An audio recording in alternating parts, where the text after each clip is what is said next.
Are talking about mindfulness and meditation this evening. My name is Arielle Sterling, if you have never met me before. I am a life coach, author, and empath, and I do a lot of work with chakras.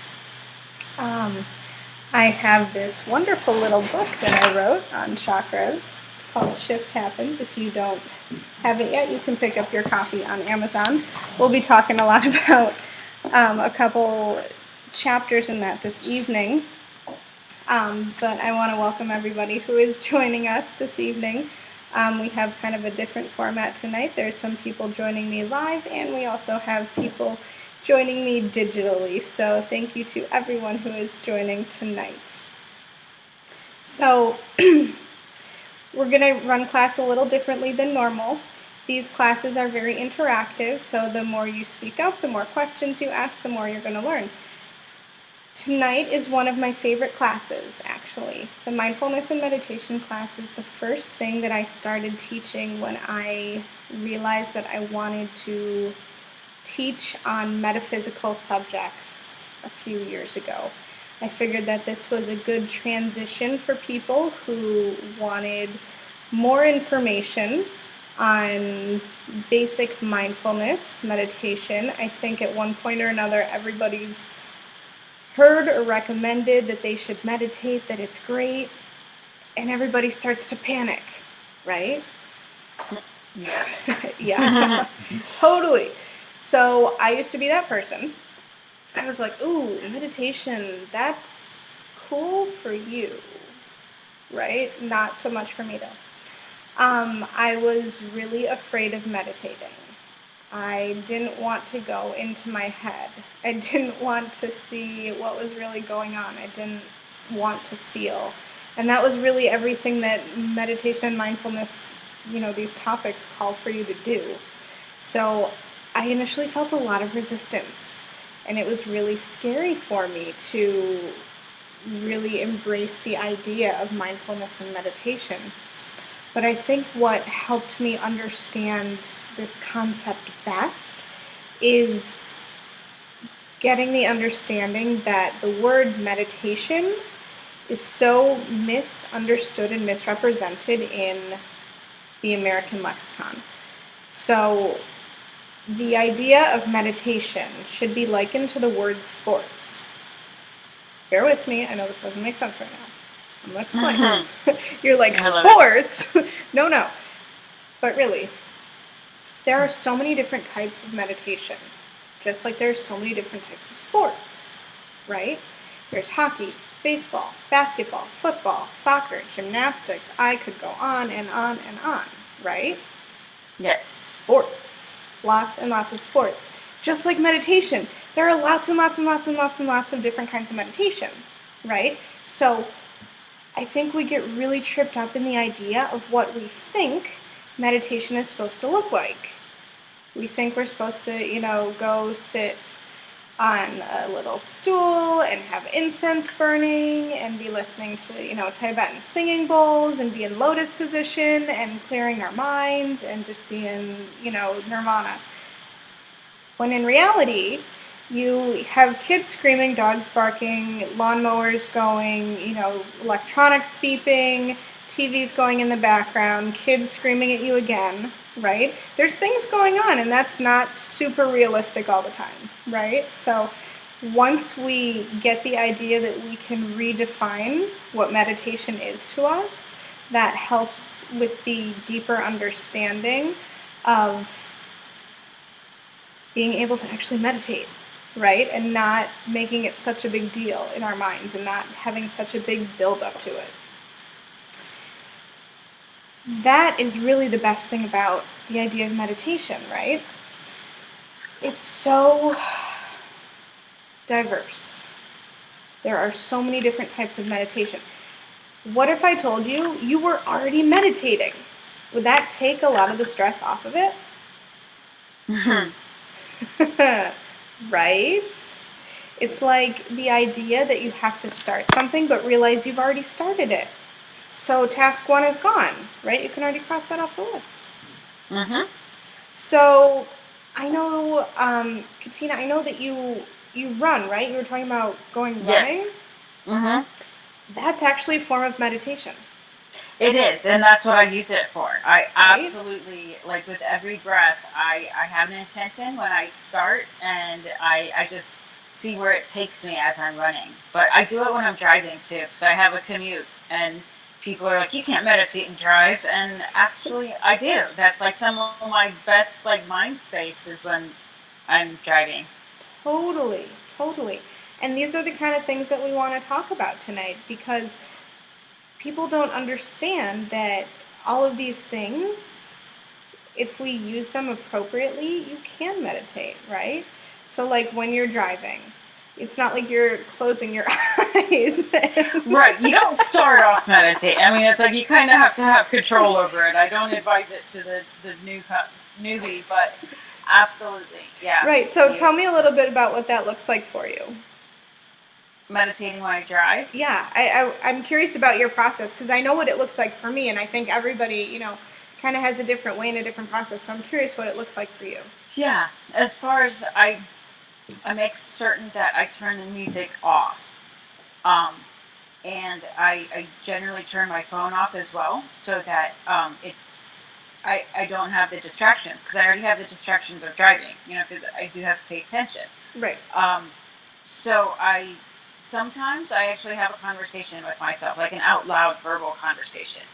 Um, and that can be, thought of as, mind fugue or meditation. However,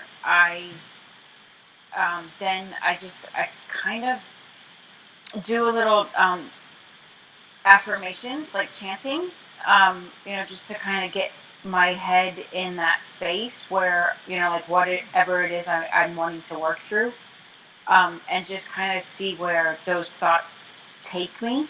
I try to stay focused on just that one thing. I don't focus on being completely still when I'm driving because I am in motion. So I kind of let it process as far as when I'm doing the driving and meditating. Very cool. Does that make sense? Yes, absolutely, absolutely.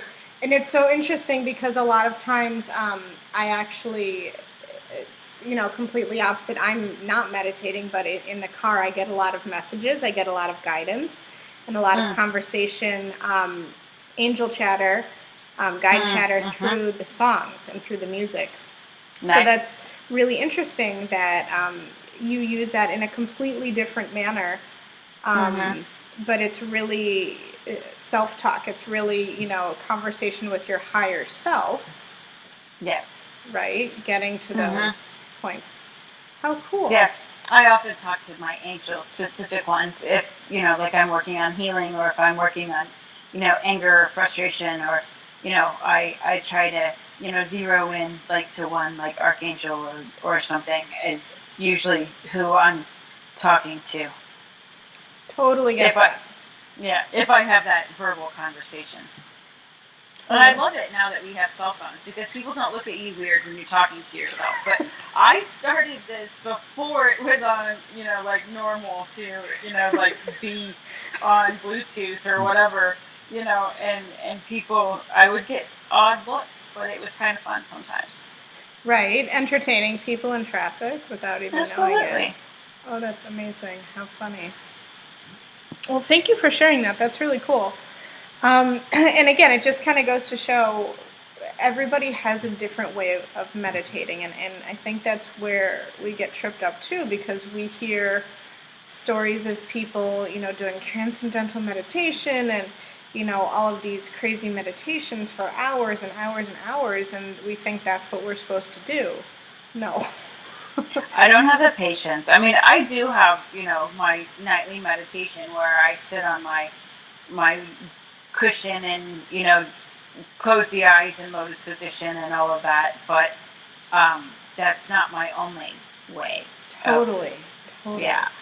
And that's amazing, right? And that's, part of having that routine, and that sacred time for yourself, right? That's so important. It helps me sleep. I usually, like tonight, I'll go I like to meditate before I go to sleep because then kind of have an intention on what I'm going to process while I'm sleeping. Do you feel like that helps you sleep through the night? I feel when I do that, I feel that I get more sound sleep because it's almost like it's more effective sleep. On the nights that I don't meditate, I tend to not. I tend to wake up more, if that makes sense. Yes. Yes. So I do have a good success rate of sleeping longer when I meditate before I go to bed. Very good. And I think a lot of people struggle with that idea too, because they're like, oh, well, I don't want to fall asleep and meditate. That's okay, right? It is. Absolutely. It's just the space that you're in, right? If that's, if the intention is to help you sleep better, right? So, like, it's great that you have this routine, but too, if people want to just meditate in bed to help them fall asleep, I used to do that all the time. Because I, for years and years and years, had trouble sleeping, trouble falling asleep, trouble staying asleep. I would just be up. And that was one of the only things that started to help me, besides, taking stuff.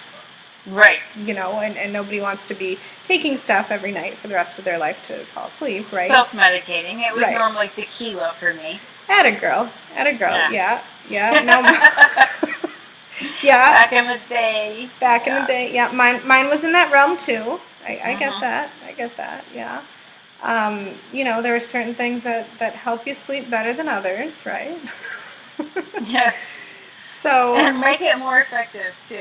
Right. The meditation is actually restful sleep, whereas the tequila was not. Totally. Well, in college, I remember I used to do that too, and then I would be up at like 2, 3 in the morning.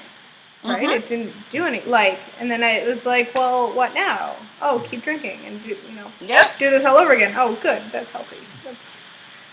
Your liver doesn't thank you for that, right? That's not 3 hours of drunken sleep so you can get up and do it all over again. Yeah. Right? No, I mean, it's no wonder I didn't finish the first time. You know what I mean? Yeah. I have no idea how I survived all that.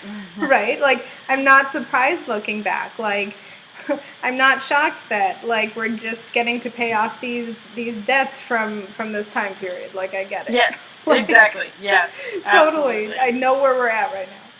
But when we start looking at things differently and recognizing that we can turn little everyday moments into chances to be mindful and chances to use these experiences as tools, everything changes. I talk to a lot of people and they don't really believe in meditation. They feel like it's not for them, and that's fine. Again, people, have an idea in their head, but then, when I ask, well, what about maybe a breathing exercise? Oh, well, I'd be okay with that. Great. What about, maybe a journaling exercise? Oh, I'd be okay with writing some stuff down. Great. People talking to me about praying, right? Prayer is a form of meditation. Well, and that's how when my father is a devout Christian that has God loves you on his tags and such, and so bless his heart. Yes, and when I speak with him, I refer to my practice as praying so that he can identify with it, because he doesn't see that it's the same. Mm-hmm. So that's something that I have. I changed my vocabulary up a little bit when I'm speaking with him. But I think that's appropriate because you're utilizing terminology that he can understand. Yes. Right? You're not Absolutely. being... not being deceptive. I'm exactly, just using right. a word. Right, I'm just using... Language that he understands. Right. Language that he identifies with. Because, Absolutely. It's on a regular basis. Every morning he wakes up and he reads his scripture and he prays and, for like an hour, and so he meditates. That is absolutely a form of meditation, yeah. He calls it prayer. And so when I'm speaking to him, I do the same so that we're on the same page. Beautiful. And, that's sometimes where we just kind of have to find peace in the middle. Yes. Right. I did get him a Buddhist Buddhist a Dharma book for Father's Day that he should be getting tomorrow. So I'm very curious to see how he responds. I hope he reads it because, I presented it to him in a way that so that he would understand where I'm coming from, and Right. that you can have Buddha beliefs and Buddha teachings and Christianity at the same time. And so I'm hoping we can find that happy medium place. That's a very interesting idea. So I'm going to share with you something that one of my friends shared with me while I was in Chicago, and I was riding the struggle bus with my parents, trying to get them to understand certain things like, no, I'm not getting a job. You know what I mean? Right. Traditional term. Right. Yes. Like things that are not happening while trying to understand. And my friend says to me, what a blessing it is that you have the rest of this lifetime for them to learn to understand you. Yes, I like that. And I was like, damn, you got me. Like I was in the middle of being so like riled up and frustrated with them, and it was just like, oh, wow. That feels so much better. Yeah. Right? It's huge. It's huge. It took me a long time. I struggled with my dad a lot, and as soon as I kind of let that go, that like respecting him for what he believes, and trying to not, he doesn't have to conform to my beliefs or whatever. He just needs to understand them, and they're not different. They're just a different way of expression. Right. So I don't know. Sometimes some days are better than others, so it's a process. Absolutely. And the fact that you're even in a place where you're willing and open to try and have that conversation with him is beautiful. You know what I mean? You're not blocking it off. You're not trying to avoid it. You're really trying to bring him up into this lovely space that we're in, right? Yes. Of unconditional love and acceptance, where, in theory, I think a lot of people really want to be. Yes. Right? And that's completely what he has instilled in me. Like I want him to see that, this is what you've taught me my whole life. I want him to see that, and it's just without the labels, and so yeah, that's where we're at. But I'm really excited to see what he thinks of the book I got him. Yeah, I'm super excited to hear how that goes. And I got him a meditation CD also, so I'm hoping that. So we'll see. That's why I wanted to really get on this thing tonight. This workshop, because that is something that I am getting more control and comfortable with meditating myself. However, I, need to kind of bring it down a little bit so I can have that conversation with my dad and get him comfortable with calling it meditation. Yeah. And that's the thing. Just having people understand that there are so many different types of meditation. I mean, I know you got the book, so you can see. I'm in page 104 and 105. There's a whole section on meditation and mindfulness. And there's an entire list of different things that are considered meditation. I mean, even there's a section, a religious meditation is often encountered in Judeo-Christian cultures and can take the form of a contemplative prayer to God, a religious figure such as a saint, angel, or other ascended master, so Jesus, Mother Mary, whomever, contemplative reading of spiritual or religious texts, or sitting with God or another religious figure, right? So whatever that looks like, because I even talk to extremely religious people who tell me that they communicate with Jesus. And I'm like, that's awesome. Absolutely. That's fantastic. You know what I mean? I have I have a good friend who, her little one, she tells me that she sees Jesus, and I'm like, I do too. That's so exciting. You know what I mean? So it's just that wonderful like space of acceptance and evolving into believing things that we don't necessarily understand, right? Yeah, yes. And I think we have to, especially when we're talking about people who don't conform the way society is right now, right?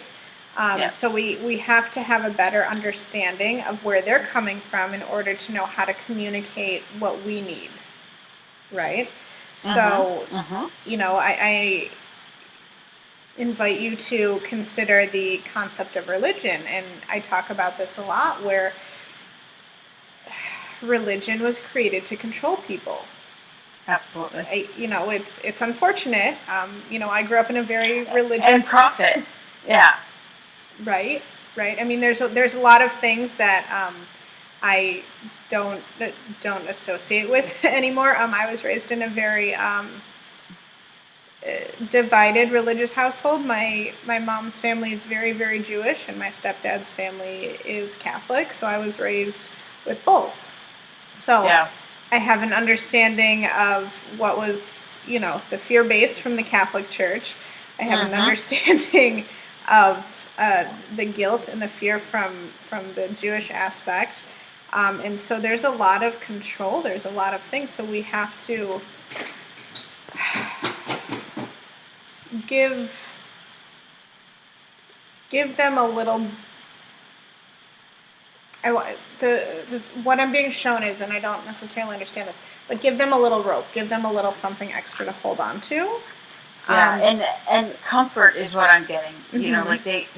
Because especially when you're dealing with, extreme religions, or even not so much, but just they're fear-based. And so they have to, feel that comfort. There has to be, when you're presenting it has to be in a delicate way, because they're so used to being told that if you don't do this, and that you're going to hell.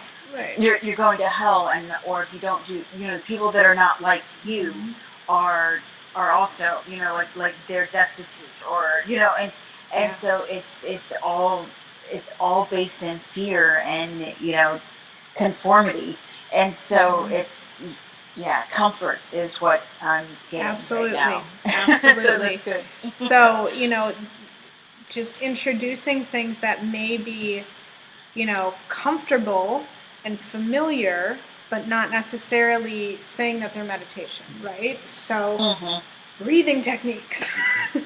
Right. I love it. Everybody can kind of jump on with that, right? There's one person who I've met who doesn't like breath work, and I'm no longer engaged to him, so it's okay, right? Like literally one person in this world that I've met who doesn't enjoy it. Even, and it's interesting. Like I was saying, I was raised in a very religious family. My maternal grandfather was very high up in his temple, and so not necessarily accepting of what I did, right? Loved me regardless, but didn't really understand, right? But I remember after he passed, going through his books, and my mom had sent him a book on guided imagery. Wow. And he loved the book. It was on creative visualization. Nice. Right? And so I have the book now. I grabbed it because that was up my alley, right? So I snagged that book. But there's so many different things that we just don't necessarily think of as being mindful or as being meditative. So exercise, that's a huge thing. I have a lot of friends who run, who bike, who get on the treadmill or Stairmaster every day. These are things that you can turn into mindfulness and meditation activities just like that. Bringing your attention to your breath, bringing your attention to your space, to your presence, how it feels when your body's moving on the machine, what it smells like around you, what you can hear, right? All of these different ways to engage your senses to bring you into the present moment. That's really what the mindfulness is about not being in the past, not being in the future, right here, right now. That's literally all that mindfulness is. So the sooner we start realizing that, the sooner we start recognizing these everyday ways to do this, the easier we're going to take it and the less stress we're going to have over this idea of mindfulness and meditation. Because everybody is capable of doing it. It's not like a singular thing. Like, it's not like you have to go sit in an ashram and learn how to meditate from, Buddhist monks for 6 months. While that would be amazing, and I would love to do that. It would be. Sign me up. Right? I know. Like, not turning that down, universe, if you want to throw it at me. Like, totally. Mm-hmm. But... Exactly. It doesn't have to be like that. Right? I was doing a little bit of research for this class, and I came across a video, and it was this monk, and he was talking about just the idea of being present in the moment and not worrying about what's going on in the future and the past and your neighbor and your wife and all of these things. What is going on right here, right now? What you can take away from this very second. If you can just be in this moment, just this moment, right? So beautiful, so amazing. So even things like, we're all sitting down right now. I mean, I can't see you, but I'm assuming you're sitting down. I am. Yeah. Right. Like how the chair feels under you, how you feel supported. Is it soft? Is it hard? What does it feel like? What are your legs doing, right? Are your legs supported? Are they dangling? Right? Do your feet touch carpet or wood or tile, right? What is that sensation like on your skin? Is it warm? Is it cold? Is it soft? All of these little things, right? That we don't take the time to recognize. I mean, stop and smell the roses, like we hear that all the time, but literally, when do you stop and smell flowers? When do you stop and acknowledge what is going on around you? Like, if I've learned anything in the past few weeks, stop and take stock of what is happening, because it can change at any moment. And be grateful. So grateful.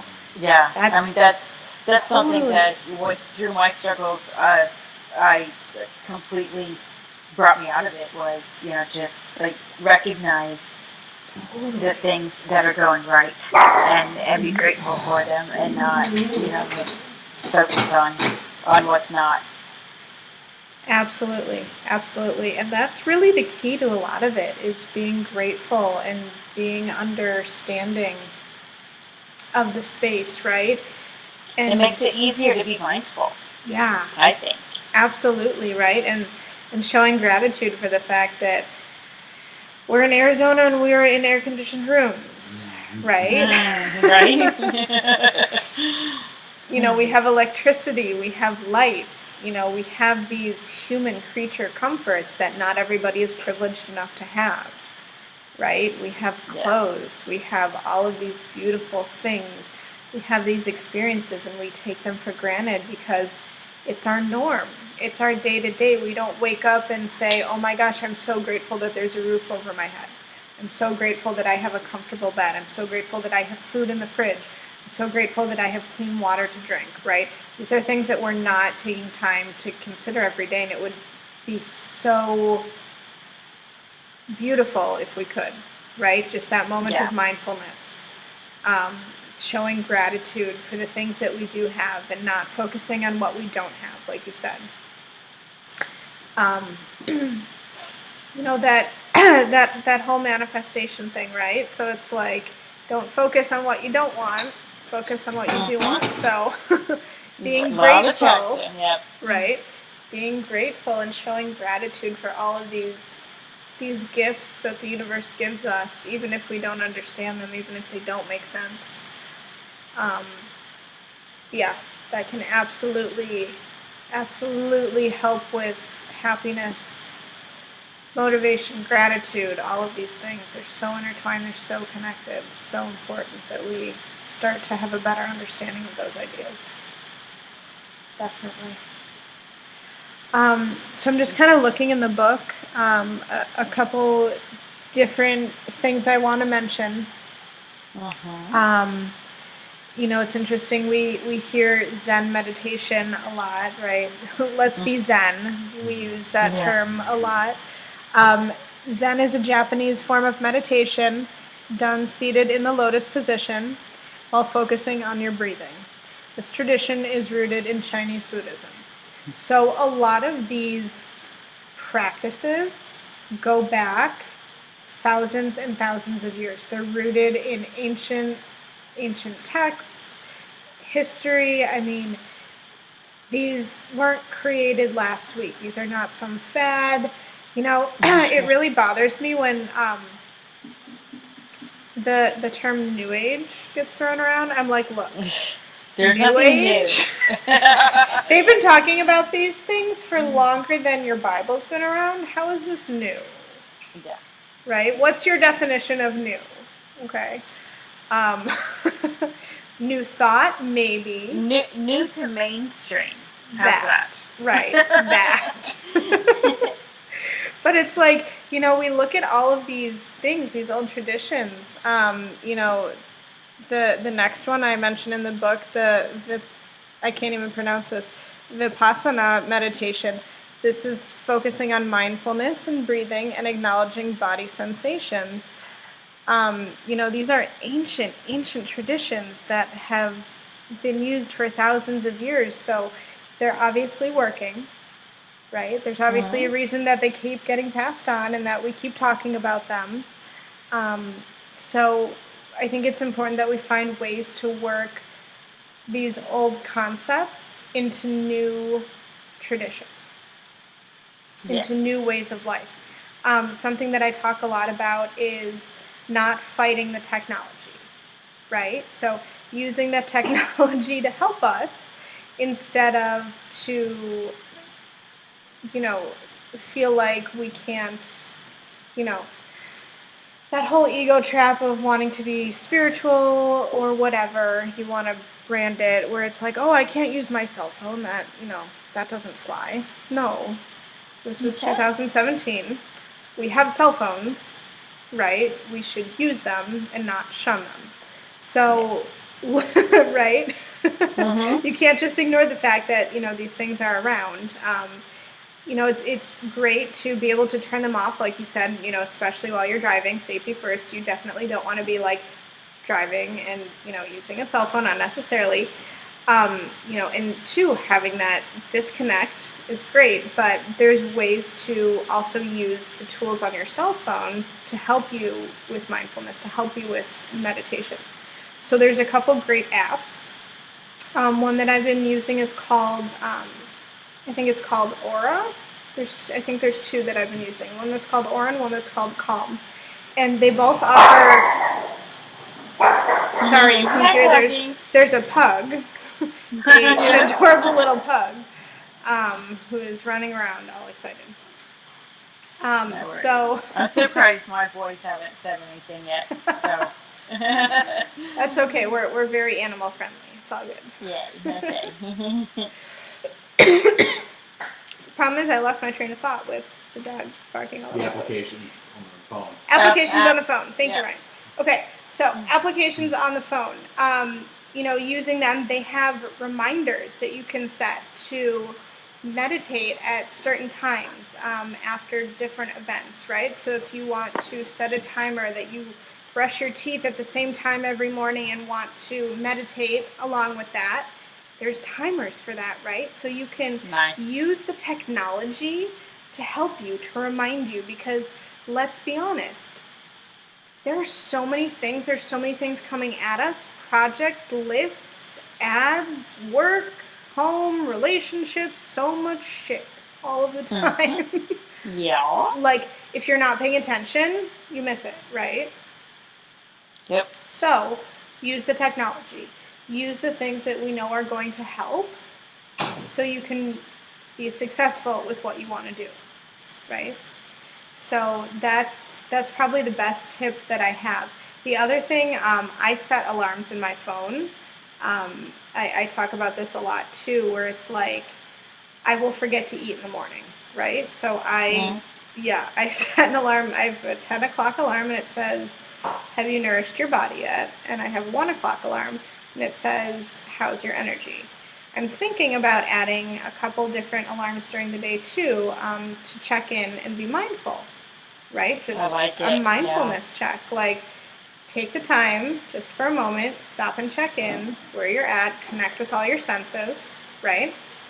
Another thing too, if you work, for example, with, like you were talking with angels, and you invoke them in the morning instead of, saying alarm for your, 6:30 or 5:30 alarm, replace the text and say, "Good morning, Archangel Michael," or, invoke Archangel Michael to remind you first thing, right? Because you don't need to see the word alarm, because you already know that's inherent. It's going off. It's an alarm. Yes.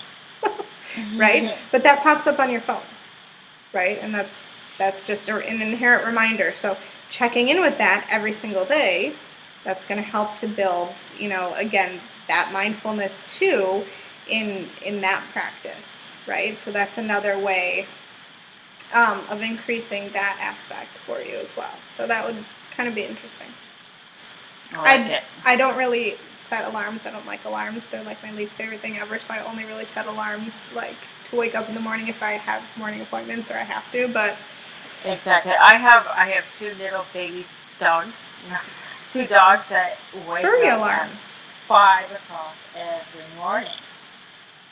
You don't need alarms. I don't. I get woken up by fur babies. Well, I would say that is much more pleasant than that beeping. It depends on how well I've slept. Touche. I get that. I get that. Yeah. Very good. And they're not big enough to jump on my bed, so they just whine. So it's kind of a gentle awakening. I get that. That's how I was woken up this morning, actually, was Chloe Pug whining at me. So that was, I get that, for sure.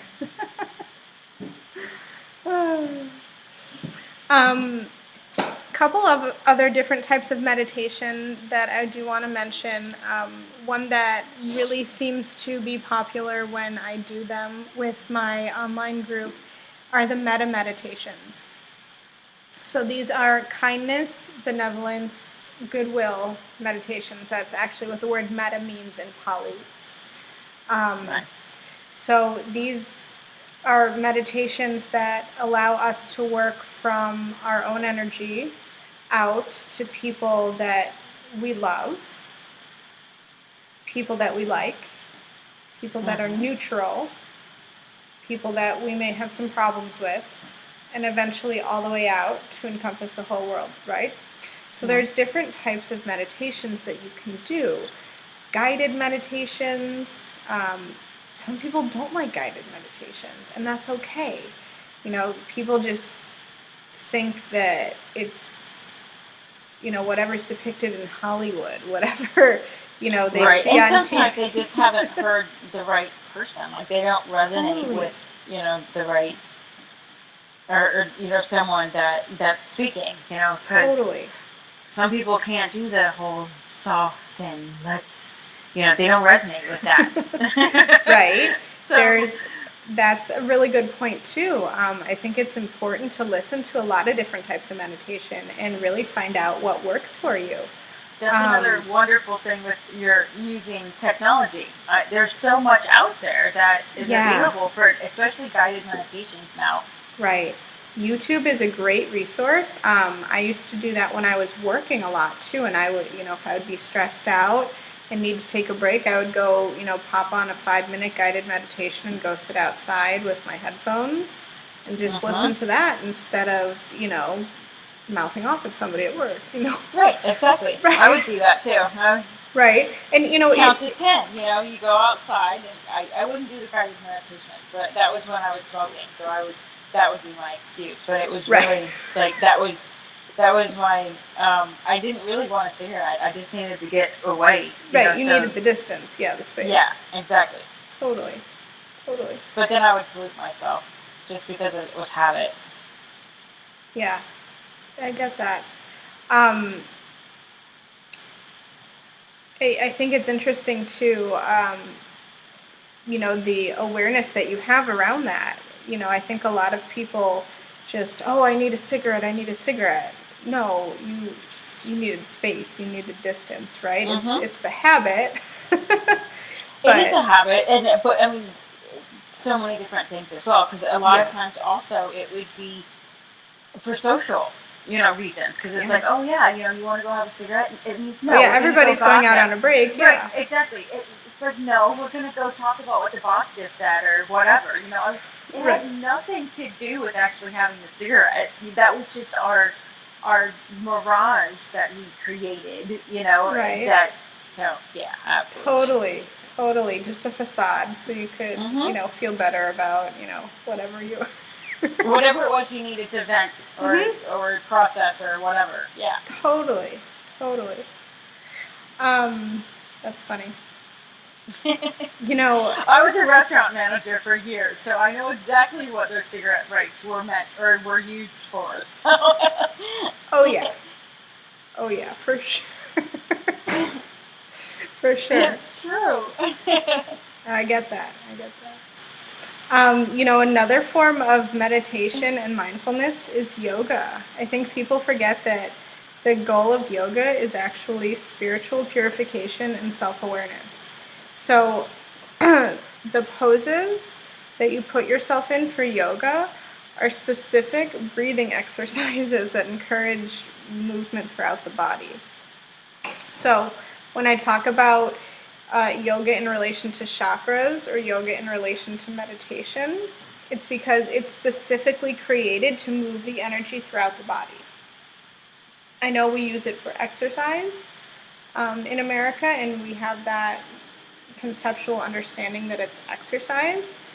It really has nothing to do with the exercise. It's about moving energy throughout the body. That's literally the only thing it was designed for. While it does have benefits, like toning the body, conditioning, all of these things that, we use it for, that's not what it was created for.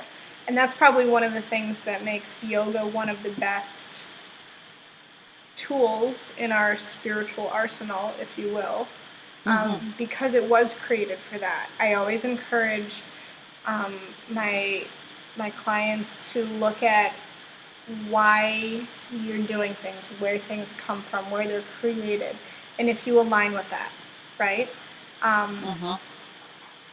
So, example, I used to read tarot cards, okay? Now I only read oracle cards because I feel like the energy of the tarot cards is very heavy and I don't like the energy. While the oracle cards are very light, they're very not intense, not heavy. We're not playing in that deep, dark space. We're playing up here with the light and the fairies and the angels. So it's a different energy. So really checking into what feels good for you when you are considering what meditative actions you're doing is going to be amazing. Because just because it works for your friend or your partner doesn't mean it's going to work for you. Right. And I think that's what we forget a lot of the time, because it's like, this person does this. That's great. Try it. See if it works for you. If it doesn't, move along, right? Find what does work for you. And I think it's important too, like we were talking about with YouTube, you can look up, if you have 5-10 minutes break at work and you need a stress relief meditation, type in 5-minute stress relief meditation. Or if you need it, type in fuck that meditation And that's a really great one for the middle of the day. Ryan, if you've never heard that, it's a really great meditation. It's very quick, but it does the trick. Yeah, no, it's a fantastic meditation. I love it. It's so peaceful. Seriously. I only wish that I had thought of it. Yeah. Like, right, exactly. Yeah. That's how good that is. Yeah. Yeah, no, that's brilliant. Brilliant. I'll definitely look it up. Oh my, if you've never heard it, yeah, you need to look it up. It's so good. I don't remember. It sounds familiar, but it's not coming to me. So every time I see it, I repost it. It's that funny. That's awesome. Yeah. And it makes everybody laugh because it's like, oh, yeah, this is totally, yeah. Mm-hmm. So, I mean, all this talk about meditation, I figured we would, maybe do some meditation tonight. Let's do it. Let's do it. Yeah. Okay. So, let's go ahead and find a comfortable position. Sink a little deeper into your chair. Don't worry if you don't catch everything that I say this evening. Your higher self will get everything that you need to, so just go ahead and relax. If you feel yourself drifting from the sound of my voice, do not worry. Just go ahead and bring your awareness back to it. This evening we are going to start by taking a couple deep breaths in through the nose and exhaling through the mouth. Another deep breath in through the nose and exhale through the mouth. Let's take one more deep breath in and exhale. So first we're going to start with the body awareness meditation. We'll go ahead and start with your feet. Go ahead and feel your feet. The bottom of your feet, the top of your feet, your baby toes, fourth toe, third toe, second toe, and finally your big toe. Feel the energy move up the top of your foot to your ankles, slowly moving up your shins, through your calves,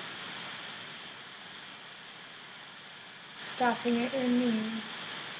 Let's take a big deep breath in and exhale.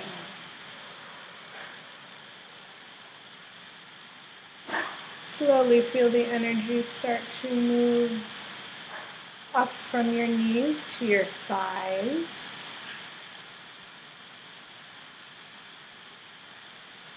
Up through your hips.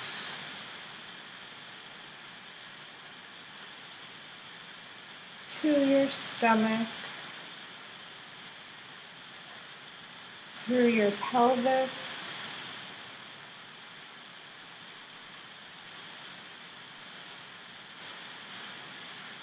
And moving into your lower back.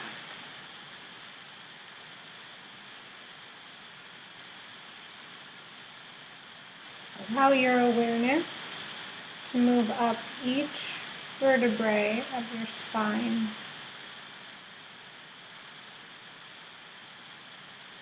Move one by one. Slowly passing your stomach, your intestines, your organs,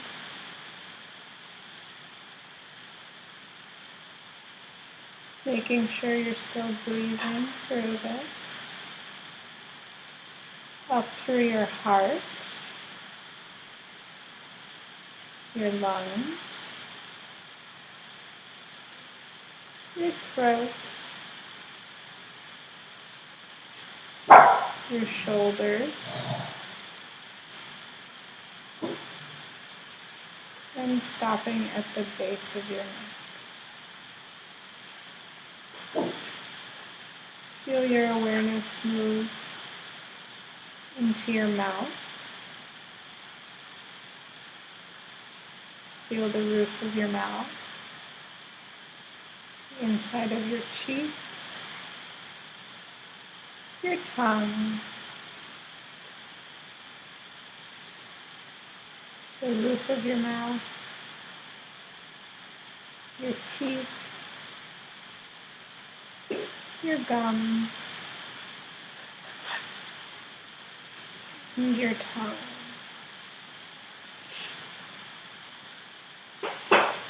Feel your awareness move through your cheeks, through your sinuses, up through your nose, your eyes, your brow, your ears,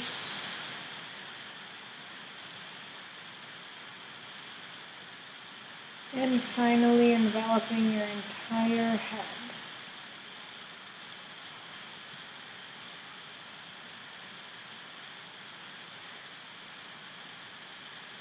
Feel your entire body radiating pure white light.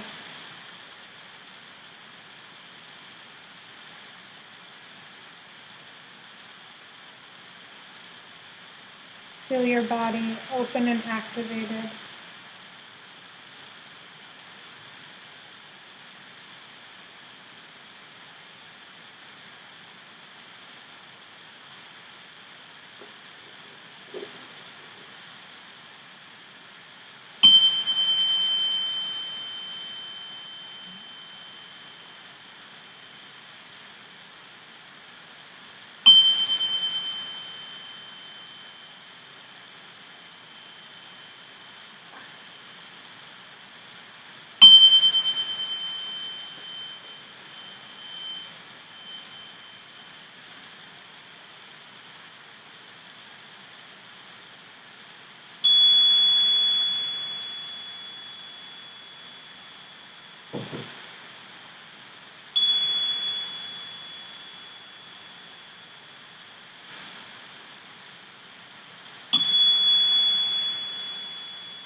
I'd like you to visualize a ball of white light hovering over your head.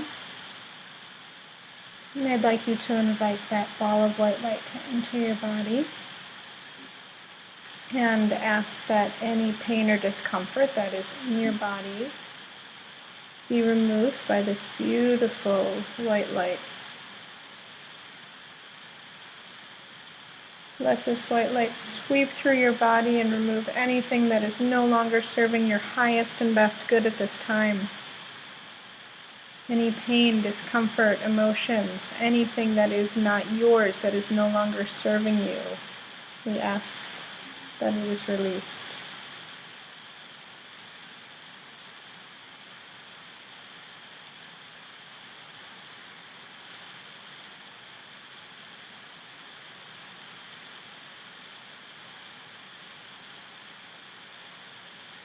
And when you feel that your body is perfect and whole,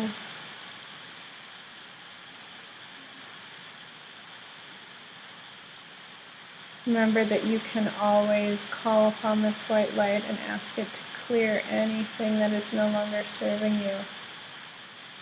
Any pain, any discomfort, anything tied to emotions, anything that you don't want, give it to the light.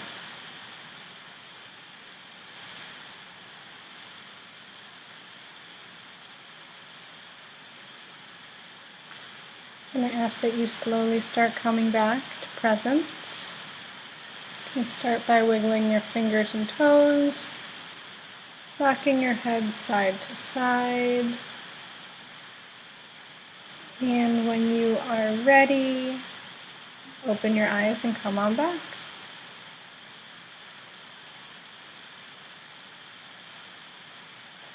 So how was that? Very nice, thank you. Oh, you are so welcome.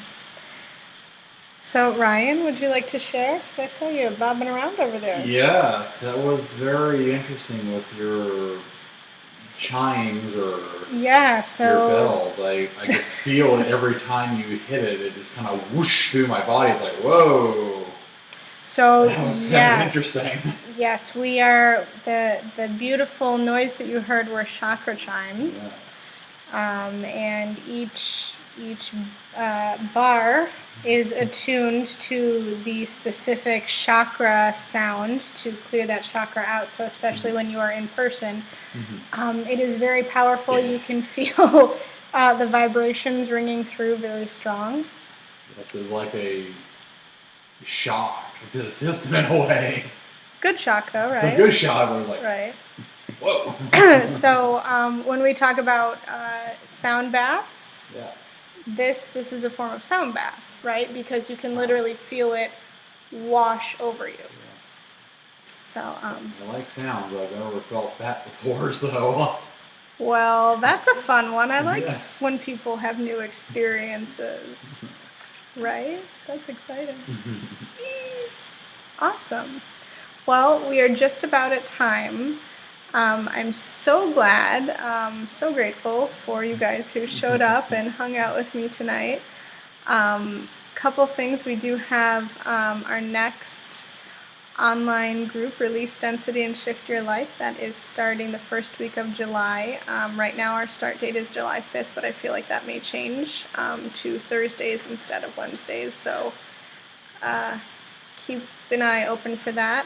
Also, a retreat planned for July 21st, 22nd, and 23rd in Prescott. I hope you guys can join us. It's going to be amazing and fantastic and beautiful and relaxing and healthy, and I'm so excited. And that's it. Our next monthly class is still to be determined what the topic is.